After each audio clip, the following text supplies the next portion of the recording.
अस्सलाम वालेकुम, welcome to my channel food and food is 42। आज मैं बना रही हूँ गुड़ वाले चावल। ये रेसिपी 3 किलो चावलों के लिए है। इनको मैंने भिगो लिया पहले। बादाम चाहिए हमें, ये मैंने छील के रखे हैं। गाजर का मुरब्बा ये स्लाइस कर लिया है। अखरोट है, किशमिश है और नारियल है। ये सारा कुछ काट के साफ़ करके मैंने रख लिया है। इसके अलावा तड़के के लिए चाहिए सौंफ 2 टेबल स्पून बड़े भर के, अगर आपको ज़्यादा अच्छी लगती है तो ज़्यादा, और 10 दाने इलायची के। सबसे पहले पानी में 2 चम्मच ऑयल डाल के इसको बॉईल करने के लिए रखेंगे। तकरीबन मैंने 5 लीटर पानी लिया है और एक पतीली में मैंने 3 किलो गुड़ लेके 1 कप पानी डाला है और इसको चाशनी पकने के लिए रख दिया है। ये देखें, ये मेल्ट हो रहा है। इसमें बहुत ज़्यादा पानी नहीं डालना हमने, इसकी चाशनी को आहिस्ता आहिस्ता पकते रहने देना है। चावलों के लिए जो पानी रखा हुआ है इसमें 1 चम्मच मैं नमक का डालूँगी, वो जो बॉईल करने के लिए है। नमक डालने से इनका टेस्ट अच्छा आता है, खिले खिले बनते हैं।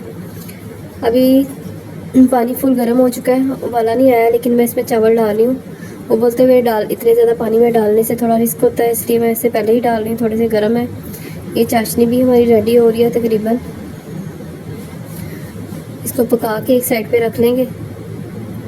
इसको बहुत ज़्यादा नहीं पकाना कि इसकी तार बन जाए। अब हम चावलों की तरफ आते हैं। ये देखिए, चावल हमारे तकरीबन 50% से थोड़े ज़्यादा जो है वो पक चुके हैं। इसको मैंने बड़ी स्ट्रेनर की मदद से मैं निकाल के टोकरियों में डाल रही हूँ, क्योंकि बड़े पतीले को उठाना मुश्किल होता है। तो आप भी ये ट्रिक्स याद रखें कि चीज़ को पलट के निकालने में बहुत रिस्क है, पाँव पे पानी वगैरह ना डाल जाए या उलट ना जाए। तो इसलिए बड़ी एक स्ट्रेनर ले लें, हैंडल वाली, या कोई आपके पास जैसी भी है उससे निकाल लें। ये मैं ज़मीन पे बड़े चूल्हे पे रख के पका रही हूँ, तो इसलिए मैंने पास ही मेरा ड्रेन है, तो मैं इनको डायरेक्ट निकाल रही हूँ टोकरियों में बड़ी बड़ी। और इनके ऊपर अब मैंने ठंडा पानी डाल दिया है, ताकि इनके अंदर का जो टेम्परेचर है वो कम हो जाए और चावल जो है वो खिल जाए। अब हम चावलों के तड़के की तैयारी करने लगे हैं। सबसे पहले मैंने इसमें आधा कप देसी घी लिया है। इसमें मैं ड्राई फ्रूट्स डालूँगी उसको ड्राई रोस्ट करने के लिए, ताकि वो थोड़े से रोस्ट हो जाए, उनका टेस्ट अच्छा आए। अखरोट और बादाम डाल रही हूँ, बाकी चीज़ें मैं नहीं डाल रही। बाकी चीज़ें दम पे ऊपर वैसे ही डाल लेंगे। इन बादाम को और इसको अच्छी तरह से रोस्ट करके और निकाल लेंगे। ये देखें, ये मैंने निकाल लिए सारे। अब इसी घी को इसके अंदर रहने देना है, इसमें और घी शामिल करना है।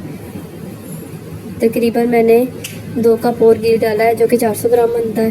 पहले भी मैंने आधा कप घी डाला था, समझे तकरीबन टोटल आधा किलो घी बन जाएगा आपका 3 किलो चावलों में।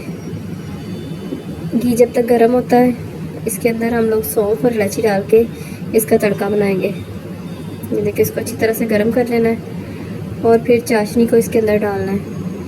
चाशनी जो है आपने किसी की मदद लेके और स्ट्रेनर के ज़रिए डालनी है, ताकि इसके अंदर अगर कोई छोटे मोटे जो रह जाते हैं पार्टिकल्स गुड़ के, वो हों तो स्ट्रेन हो जाए। ये एकदम से फूलेगा सारा। इसमें आपने इसको ठंडा करने के लिए थोड़ा सा पानी डाल देना है, ताकि घी और गुड़ मिलके एकदम से तार ना बने। अब मैं इसमें चावल शामिल कर रही हूँ आहिस्ता आहिस्ता। इन चीज़ों को आपने बहुत एहतियात के साथ करना है। बड़ा काम करते वक्त प्लीज़ एहतियात के साथ सारा काम किया करें, कि कहीं वो गरम गरम ऊपर ना गिर जाए। आप चावलों को हल्के हाथ से आहिस्ता आहिस्ता से मिला लेंगे, ताकि वो टूटे ना। अगर आप मेरे चैनल पे नए हैं तो प्लीज़ मेरे चैनल को सब्सक्राइब करें। आपको बहुत अच्छी अच्छी और क्विक रेसिपीज़ भी मिलेंगी, जिनसे आपको बहुत मदद मिलेगी। ये देखें, चावलों के अंदर जो है चाशनी इतनी है कि चावल डूबे नहीं है। आपकी भी इतनी होनी चाहिए। ये देखिए, 5 मिनट चावल का पकने के बाद चाशनी काफ़ी कम हो चुकी है। मैंने आपको 5 मिनट बाद दिखाया है। इसको मैं फिर से थोड़ी देर के लिए हल्की आंच पे रख दूँगी। मैं बहुत आहिस्ता से साइडों से हिला रही हूँ इसको, ताकि वो टूटे ना। चावल ऑलमोस्ट रेडी हो चुके हैं। चावल बहुत ज़्यादा ही 3 किलो है, इसलिए इसको मुझे नीचे तक एक दफ़ा पलटाना और हिलाना पड़ रहा है। एंड पे अब मैं इसके ऊपर सारे बादाम गिरी और सारी चीज़ों को गार्निश करके इसको दम लगाऊंगी। दम के लिए आपको एक आधा रुमाल चाहिए, कॉटन का बड़ा। चीज़ों को दम पे ज़रूर डालें, बाद में ना डालें, ताकि ये भी थोड़ी सी सोगी हो जाए, इसके साथ मिल के नरम हो जाए।